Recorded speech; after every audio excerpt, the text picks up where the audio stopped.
السلام علیکم. زه چې نن د قمقلو یو څو نښې وښیمه د اشعارو په ژبه کې. وایي د قمقلو د مجلس نه ډېره ښه ده چې استوګنه چېرته وي په یو غاره او مجلس کې به په شړپ شړپ پوزه سون کړي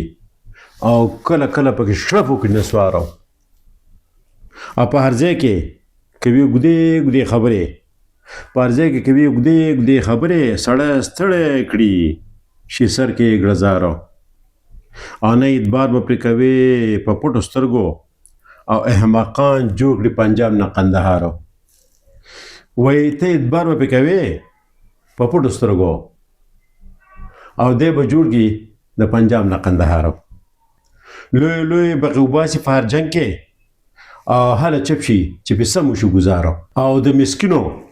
غریبانو پروا نه کړي او بېوقوفي د غټانو خدمتګار او سترګو رپ کې عبادت یې ټول ضایع شي او عبادت کړي وي غاړه کې زینار. په مجلس کې به لوی او تکبر کړي په مجلس کې به لوی او تکبر کړي او ځان له هېڅ نه وي وایي غټو زما او بېوقوفو کې زبرګان نه موندی کېږي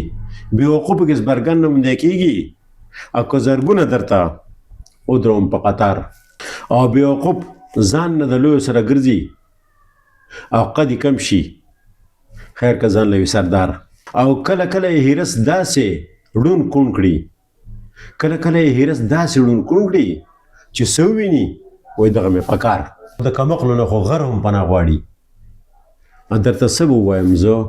بنده یم خوار او که دانا یې نو په ځان تجربې مه کړه که دانا یې نو په ځان تجربې مه کړه. یادوه زمونږ د ښکلي اشعار اصلاح سوال کوي چې عقل الله درکړي اصلاح سوال کوي چې عقل الله درکړي ګنې خپله به ونه مومې پایزار. وسلام.